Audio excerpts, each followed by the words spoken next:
When I plant young fruit trees, brand new trees, they need a lot of water to get a good establishment. Well, this is something I do, a little trick of mine. I thought I'd share it with you. I get a 3.5 to a 5-gallon bucket. I make sure it's clean. And I use a handsaw and I cut the bottom off of my bucket. Now let me finish cutting this bucket and I'll be right back. And to cut the bottom of the bucket off, I think you could use a skill saw, a jigsaw, or even some tin snips. But this is what I do. I'll be right back.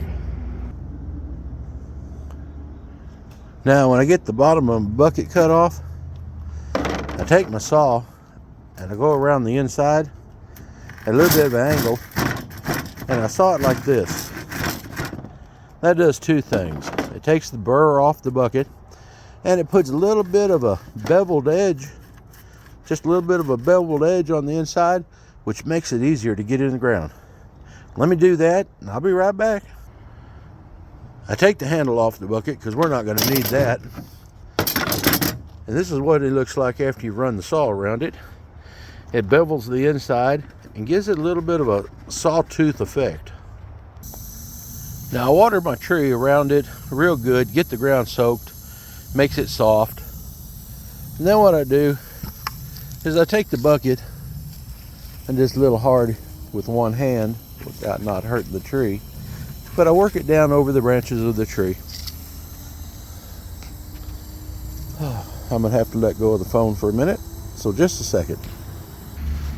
Okay, once I get the bucket worked down over the branches of the tree,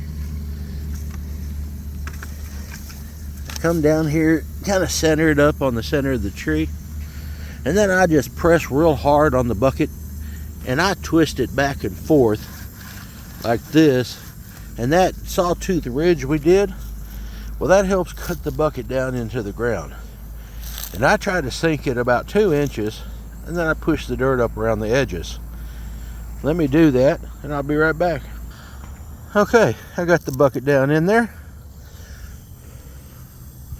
And now I'll just take my foot and I'll go around it and I'll push my dirt mound up against my bucket, trying to seal it.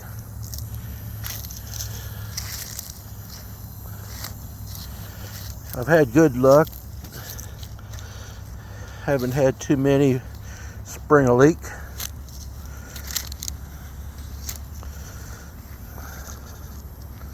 And you can come back with a little fresh dirt and work it with your hand and get it in there even better. But then I come out here once a day, I burn my water hose, and I fill these buckets full up to the top. Well, depending on the size of the bucket, they're getting 2.5, 4 gallons of water, and it soaks directly into the roots of the tree. Keeps me from wasting water. You can see I got a few other trees, and I use different buckets. I don't care. I like my buckets to be free. But anyway, that's just a tip I thought I'd share with everybody on how to get the water to really work for your fruit tree. Thanks for watching the video. I hope somebody finds this interesting and helpful.